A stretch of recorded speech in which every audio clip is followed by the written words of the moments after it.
各位朋友，大家好。在公元649年，也就是贞观23年，唐太宗李世民病逝。那李世民走了以后，那留下的那些妃嫔们该如何处置呢？按照惯例，如果这些妃嫔们有子或有女，那么呢就可以和子女一起出宫居住，安享晚年。如果无子无女，但是呢有一技之长，还能为宫中所用，那么还有可能留在宫中。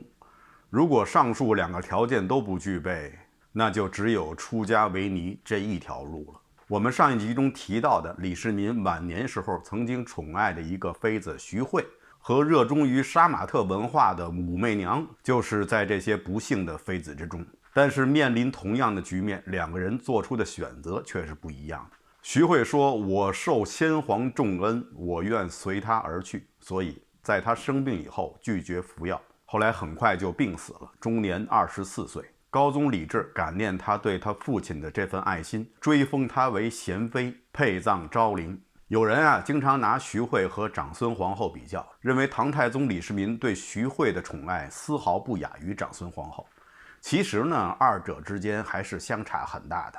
徐惠呢，充其量不过是充当了长孙皇后的替代品，因为她从性格、才学各方面都和长孙皇后非常的相像。所以与其说唐太宗李世民对徐惠相当宠爱，倒不如说这种宠爱不过是对长孙皇后的一种追思，也是对长孙皇后的爱的一种延续。徐惠呢很有文采，也曾经写过一份谏文，建议李世民不要争高丽，不要大兴土木等等等等。李世民呢只是感叹他的文采非常好，但是对他的建议却是不予理会。徐惠能够最终配葬昭陵，其实也是无上的殊荣了。但是能够与唐太宗李世民合葬昭陵的长孙皇后比起来，那还是有相当大的差距的。上一集播出以后呢，有的朋友曾经问说，古代很多的皇帝皇后都是合葬，长孙皇后和李世民合葬昭陵也应该算不上什么稀有的事情。实际上呢，在唐太宗以前，皇帝皇后是没有合葬的，都是配葬。也就是说，皇帝跟皇后分居不同的墓室。观众朋友中有些平时喜欢盗墓的朋友们肯定非常清楚，这个墓呢是有很多的墓室呢，又叫做穴。有的墓室之间呢是有墓道相连，有些呢干脆就是各居一方，互不相连。当然了，这方面我并不是什么内行，熟悉这方面业务的那些朋友们可以在我的屏幕下方留言，发表一下您的看法。咱们呢也就把这当做自首了。加上一般地宫中的 WiFi 信号都不好，所以说皇帝如果想和他喜爱的皇妃聊聊微信，聊聊 Link， 那是非常的不方便的。合葬呢，就是指皇帝跟皇后居于同一个墓穴。帝后合葬就是自唐太宗李世民与长孙皇后开始，所以说他们并不是历史上唯一帝后合葬的夫妻，而是历史上最早帝后合葬的皇帝和皇后。徐惠选择了以死殉情。其实历史上以死殉情的妃子呢，并不只是徐惠一人。在北魏时期也有一位皇后愿意为她的皇帝殉情，这位就是北魏文成皇帝的皇后冯皇后，也就是后来的冯太后。当时在焚烧文成皇帝的遗物的时候，这位冯皇后突然悲痛的难以自制，冲入了正在燃烧的熊熊烈火。幸亏当时有个大臣叫李毅的，不顾危险把这位冯皇后拉了出来。这位冯皇后呢，当时只是受了点轻伤，又被熏晕了。冯太后后来辅佐2位皇帝，在历史上也写下了重重的一笔。那位救她的宿卫监李毅，也成了她生命中又一个很重要的男人。这方面的故事就很多了，有机会呢再细细的跟大家聊。在唐朝以后，还有一位皇妃愿意为皇帝殉情而死。这位皇妃呢，就是宋徽宗的生母陈氏。陈氏当时只是宋神宗的一个美人。宋神宗驾崩以后，她就守在宋神宗的陵前，不吃不喝，直到最后随宋神宗而去。她的这一举动呢，赢得当时宫里的一致赞叹。后来宋徽宗能够异军突起，荣登大宝，也得益于他的生母陈氏为他赢得的这些人情分。所以一定程度上说，陈氏是成就了宋徽宗，而宋徽宗却葬送了北宋王朝。当然了，王朝覆灭这个锅不能让这位可怜的母亲来承担。这个锅还是应该由宋徽宗来背。徐惠选择了以死殉情，而武则天呢，却选择用生来等待一个机会，等待一个希望。那么他的希望又从何而来呢？那是在唐太宗李世民病重的时候，太子李治入宫服侍。依照惯例，太子是如何服侍自己的父皇呢？一般来说呢，就是凡是父皇要进的药，太子呢要首先尝尝，是不是苦啊，是不是有毒。在这里呢，李治第一次碰见了也在服侍唐太宗的武媚娘。当时武媚娘还是才人。有的朋友可能会问了，说唐太宗李世民不是并不喜欢武媚娘吗？怎么会允许她进前侍候呢？其实武媚娘能够进前服侍，主要是和她的头衔有关系。她是才人，才人在后宫的妃嫔中啊，并不是那种衣来伸手、饭来张口的那种地位，她还是有一些工作要做的。才人同时也是宫中的女官，所以当时侍候唐太宗李世民也是她的工作范围内的事情。李治遇见武媚娘的时候，李治19岁，武媚娘23岁。唐太宗李世民总共病了3年，太子李治呢就经常入宫伺候，和武媚娘也算是一见钟情。最后的结果大家都知道，唐太宗李世民的病没有好，但是李治跟武媚娘倒是好上了。有一年冬天的天气非常冷，孝顺的李治还专门为他的父亲缝制了一顶帽子，绿色的。这段史实呢，记录在后世某个人的胡思乱想集中，大家有空可以去查阅一下。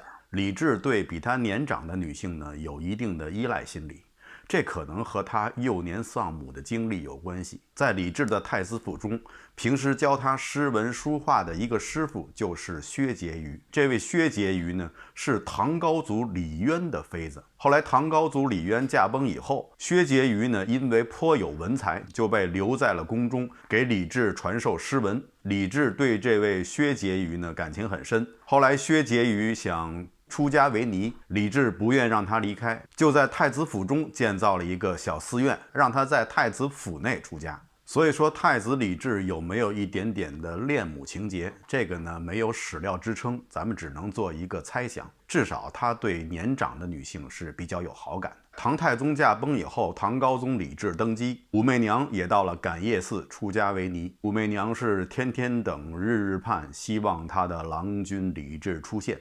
但是李治太忙，作为一个刚刚登基的皇帝，他有很多的国家大事要去处理。以前唐太宗李世民是3日一朝，唐高宗李治继位以后，他非常的勤政，改成了1日一朝，所以他是非常的忙。和武媚娘相处的那段时间，可能已经不过是他生命中的一段美丽的邂逅而已。可是武媚娘并没有放弃，因为李治对于她来说是改变命运的唯一的一个机会，所以呢，他就写了一首诗，而且这首诗还通过各种的关系辗转到了李治的手里。这首诗是这么写的，因为这首诗我不会背，所以呢，我给大家读一下。看朱成碧丝纷纷，憔悴支离为忆君。不信笔来长下泪，开箱验取16群。大概什么意思呢？就是说我想你李治想的我呀，把红的都看成绿的了，我都成红绿色盲了，你还是不来。每天想你啊，我都哭。你要是不相信的话，你就打开我的那个16群，你看一看，上面还沾着我的斑斑泪痕。就是这么一首情诗，居然辗转到了李治的手里。一个在感业寺出家尼姑写的一首诗，居然能够让高高在上的皇帝看到，这不是太奇怪了吗？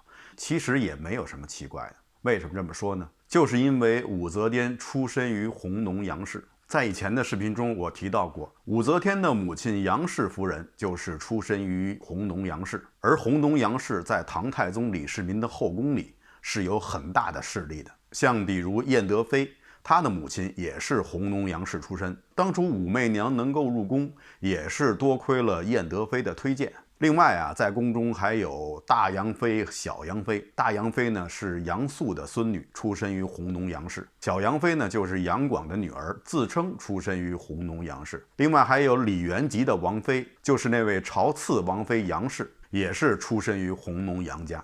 所以说呀，武则天在后宫一直也不是一个人在战斗。李治接到这首情诗以后，也许就想起了他那段美丽的邂逅。那时的武则天带给他的是一种完全不同的感觉。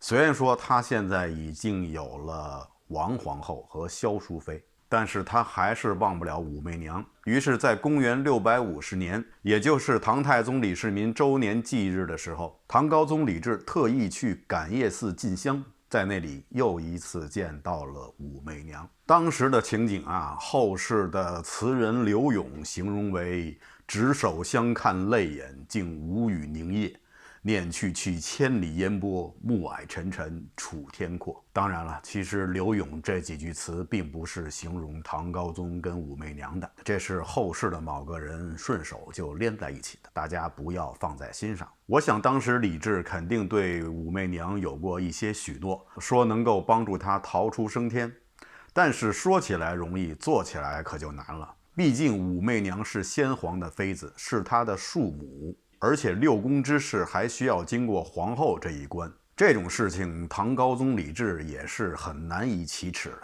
说起来啊，也是命运的安排。武媚娘刚想睡觉，就有人递来了枕头，这个人呢，竟然就是王皇后。王皇后私下派人告诉武媚娘，让她蓄起头发，也许有一天会接她入宫。那么王皇后为什么想起了武媚娘要接她入宫呢？这和王皇后在宫里的处境非常有关系。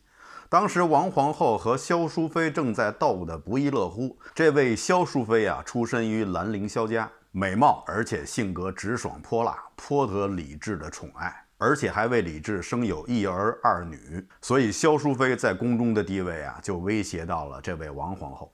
这王皇后也不是一般人家出身，她的出身比萧淑妃的兰陵萧家还要高，是太原王氏。当时唐朝的名门大族中的五姓七望，可以说是名门中的名门，贵族中的贵族。这五姓呢，有卢、崔、王、郑、李。因为崔家和李家又各有一个分支，所以呢就称为五姓七望。当时唐朝那些士大夫阶层的人士，都以能娶到五姓七望的女儿为妻作为自己人生的终极理想。比如说刚才提到的那位薛婕妤，有个侄子叫薛元超，他是出身于河东薛家，自己在朝中也做了高官，也曾经发出这样的慨叹，说他人生的一大憾事就是没有娶到五姓女为妻。而他的妻子是谁呢？他的妻子是李渊的孙女，李元吉的女儿。他这话要是让李渊听见了，估计会从县陵里直接走出来抽他。王皇后这个人貌美端庄，温恭有礼，而且又通诗文。唐太宗李世民生前对这个儿媳非常的喜欢，在唐太宗李世民去世的时候，还跟他的两位托孤大臣长孙无忌和褚遂良说，从此我要把家儿家父就交到你们手里了。家父指的就是这位王皇后。王皇后嫁给李治以后一直是非常顺利，她从太子妃后来自然升格为皇后。不管从哪个角度来说，王皇后都是一个标准版的好妻子的样子。但是呢，俗话讲各花入各眼，李治就不怎么喜欢她这位皇后。现在王皇后面临着萧淑妃的步步紧逼，后来有人告诉她，皇帝李治和感业寺的一个女尼有染。她起初是大为光火，但是随即一想，也许她能够好好利用武媚娘来对付萧淑妃。他认为他目前的尴尬处境，就是因为李治对萧淑妃的宠爱。如果把这个宠爱从萧淑妃身上夺走，那么萧淑妃自然就不是他的对手。所以他想把武媚娘接到宫里，作为他的一杆枪来刺向萧淑妃。那么他有没有考虑过李治会移情别恋，爱上武媚娘，而对他又构成威胁呢？我想他可能想过，但是在考虑了其他一些方面以后，他觉得武媚娘不足为虑。哪些方面呢？第一，武媚娘是唐太宗的妃子，是李治的庶母，这层的人伦关系不可逾越。另外，武媚娘的父亲武士月不过是一个富商出身，虽然说他也算是开国元勋，但是在王皇后这样的士族门阀的眼里，地位非常的卑微。而皇帝通常来说都是和这些士族门阀通婚，不会娶一个像武士稷这样的一个商人之女。再者，他也想武媚娘被他捞出感业寺以后，一定会对他感恩戴德，所以综合考虑，他认为他这招是一步妙棋。其实他考虑的这些不能说没有道理，不过很可惜，他这次碰到的是千古唯一人的武则天。就这样，在感业寺待了1年以后，武媚娘又一次入了宫。这次呢，是作为王皇后的宫女。她这时候已经不是什么五品才人了，而是从最低层的宫女开始做起。那么，是不是可以说这10几年武媚娘是越混越惨呢？其实还真不是。在这宫里的14年里，武媚娘现在已经不再是那时候青涩的14岁的少女。这时候她已经变得人情练达，她的经验阅历都与当年不可同日而语。所以当宫女对武媚娘来说并不觉得特别委屈，因为她有大的志向在后面。为了完成她这个大的志向，她对于皇后、对于皇帝，甚至是对于那些宫女们，都是着意的巴结。对皇帝，她是曲意的逢迎，努力的保持皇帝喜欢的女人的样子。对于皇后呢，她又一直是卑躬屈膝的伺候，总是把皇后是她的再造父母之类的话挂在嘴边。而对于萧淑妃和王皇后身边的那些宫女们，特别是萧淑妃和王皇后喜欢的那些宫女们，她又着意的去巴结，把皇后、皇帝的一些赏赐呢，都是一点也不吝啬的给他们。这样，她在后宫里就构建了一个非常广阔的一个情报网。后宫里边边角角的那些事情，萧淑妃、王皇后的最新的动向，就没有她不知道的。结果是皇帝说她伺候的好。皇后呢说她很恭顺，对她很有礼貌，对皇后很尊敬，而且呢，她又成功的让那位萧淑妃变成了娘娘。她伺候皇后以后，皇帝就经常去皇后的店里，就很少再去萧淑妃了。自从武媚娘入宫以后，萧淑妃就再也没有生育，所以这时候的萧淑妃就已经变成了萧娘娘了。武媚娘的好运还在继续，很快她就怀了孕，而且生了一个儿子，取名为李弘。生了这个儿子以后，武媚娘就被提升为昭仪。在以前的视频中，我曾经跟大家讲过，在后宫中9品之首就是昭仪，是仅次于妃的品级，是正2品。这时候也仅仅是过了1年时间，这样的升迁速度可以说是非常惊人的。武昭仪把他的这个儿子取名为李弘，而且还得到了唐高宗李治的同意，这件事情就引起了王皇后的警觉。为什么呢？关键是在这个名字，李弘这个名字和道教宣传的说将来会有一个天神下凡，给大家带来太平盛世，这个天神的名字是一样的。所以王皇后觉得取这个名字别有深意。这时候的高宗皇帝已经有了太子，他叫李弘，是洪水的洪。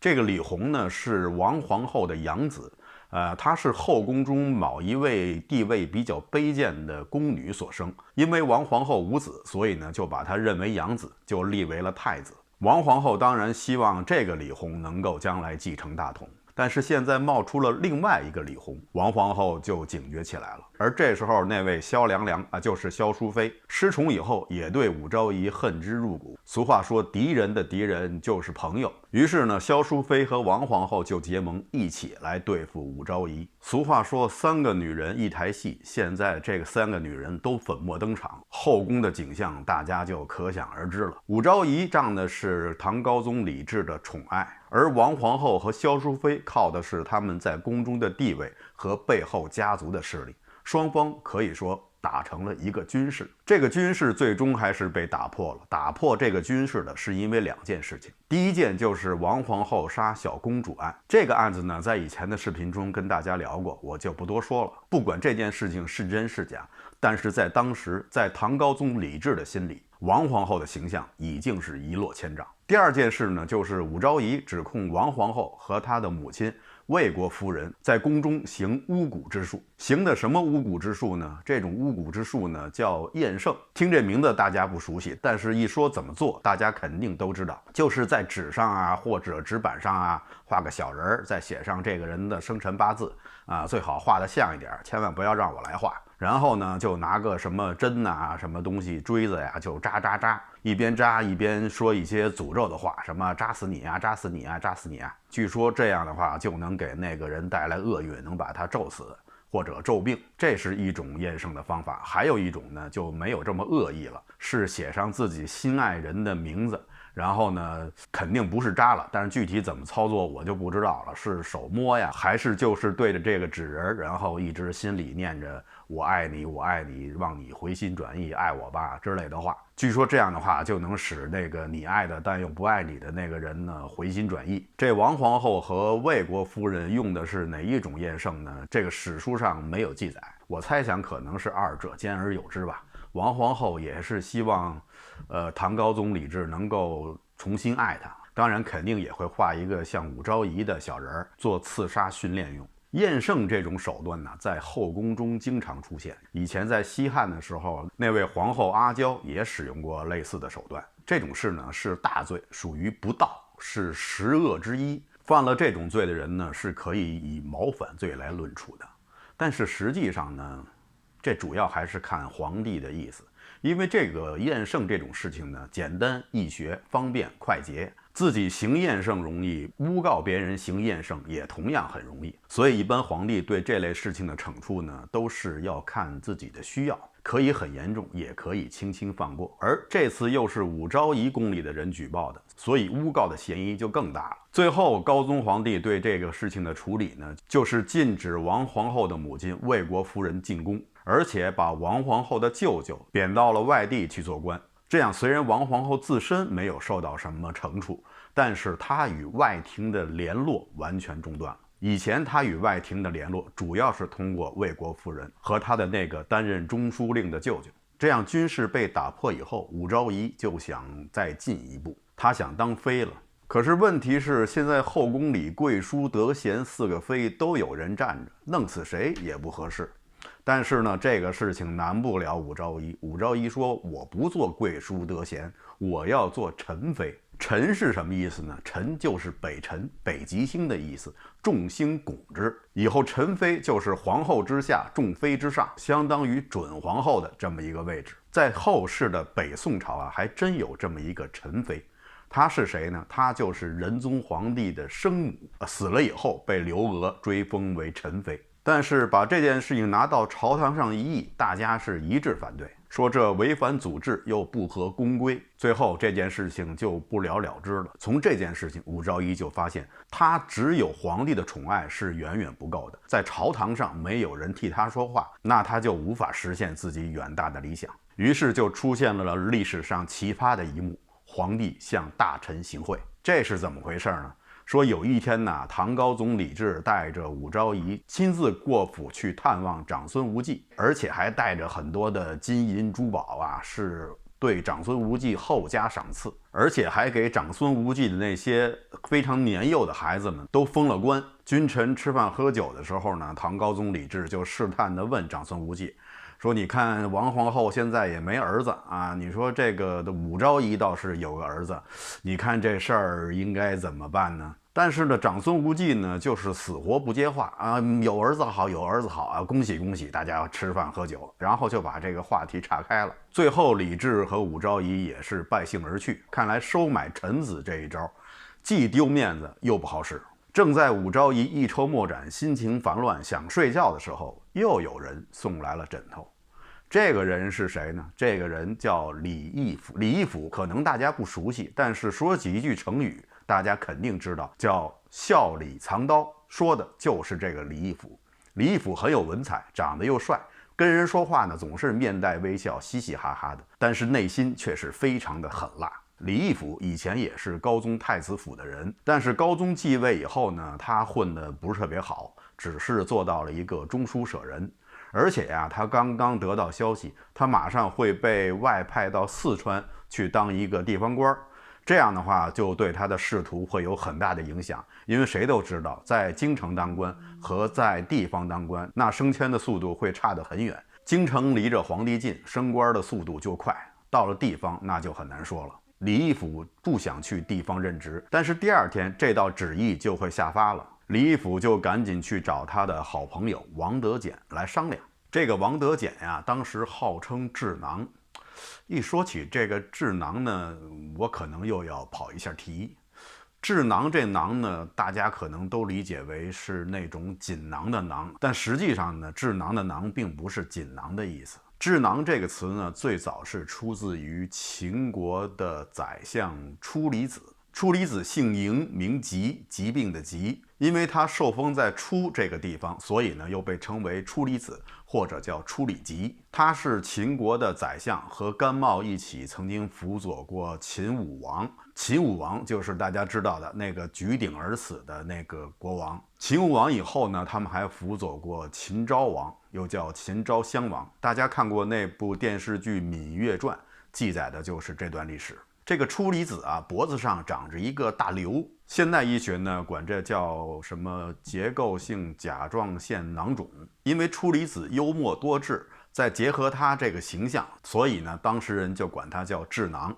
所以这个囊呢，应该是那个囊肿那个囊的意思。初离子不光是一个政治家、军事家、外交家，而且他还是堪舆学的祖师爷。堪舆学指的就是看风水啊、看地象的这门学科。为什么他会成为堪舆学的祖师爷呢？是说他死的时候呢，国王给他了一个权利，让他给自己挑选一块墓地，然后他就选了一个荒僻的没人要的地方，说我的墓地就在这儿吧。周围的人呢都讥笑他，说你怎么不找一个好点的地方呢？他说呀，你们看不出来，这块地100年以后会被2个皇宫所夹。当时人都觉得他可能又犯病了，没当回事儿。但是正好在100年以后，刘邦建立西汉政权以后，就在他的陵墓的2侧分别建了长乐宫和未央宫，所以啊，他被称为堪舆学的祖师爷。这方面呢，我想刚才那些经常喜欢盗墓的朋友们肯定非常熟悉。我要是有说的不对的地方，大家可以在屏幕下方留言，说出你的专业看法。现在呢还不算晚，还算自首。李义府找的这位好朋友王德简呢，丝毫也不输于先人。他不光是有志，而且呢也有一个囊。他脖子上也有这么一个肉瘤。这王德简呀，就给李义府出了一个主意，说你现在呀马上写一个奏折，说你想拥护武昭仪做皇后，你连夜进宫把这个折子递上去，也许能保住你在京城的位置。所以李义府照计而行，就连夜把这个奏折递上去了。高宗李治听到有这么一份奏折，非常高兴，连夜召见了李义府。李义府呢，就是堂而皇之的说了一大堆拥护武昭仪做皇后的理由。最后他说呢，说我非常想为这件事做点什么，但是呢不行了，我明天就要被调往外地了。高宗一听，那没有问题啊，你就不要去外地了，在京留任。这样李义府和王德简就成了第一批拥护废后的官员。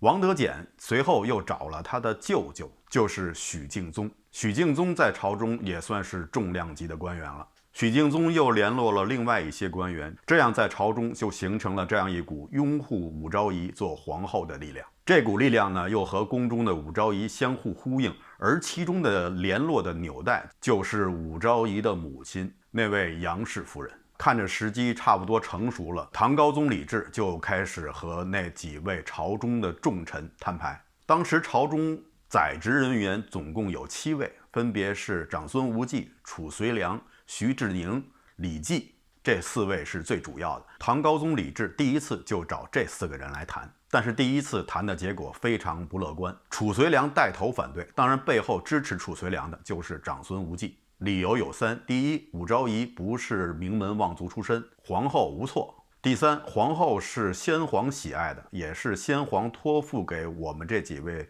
托孤大臣的，所以不可轻言废立，否则的话就是不孝。第一次没谈成，高宗皇帝还不甘心，又召集这4个人谈了第2次，说是4个人，但实际上去谈的只有3个人。这2次李绩都托病没有出席。这次还是褚遂良率先发难。褚遂良说，如果皇帝一定要废王皇后的话，也可以从那些名门望族中选另外一位女子做皇后，未必非要选武媚娘啊。说完这话，褚遂良还把护腕扔在地上，然后摘下自己的官帽，跪在地上叩头如捣蒜，把自己的额头都扣出血了，血流满面，跟皇帝说如果皇帝你执意要废后的话，你就让我回家务农吧，我这官我也不想当了。他的这一举动啊，让唐高宗李治是非常的生气，因为这实际上就是在胁迫皇帝。褚遂良这样做，一是胁迫了皇帝，二可称为殿前无状，所以高宗皇帝非常生气，就让左右人把他拉下去。就在双方纠缠不定的时候，唐高宗李治身后的帷幕里发出了一声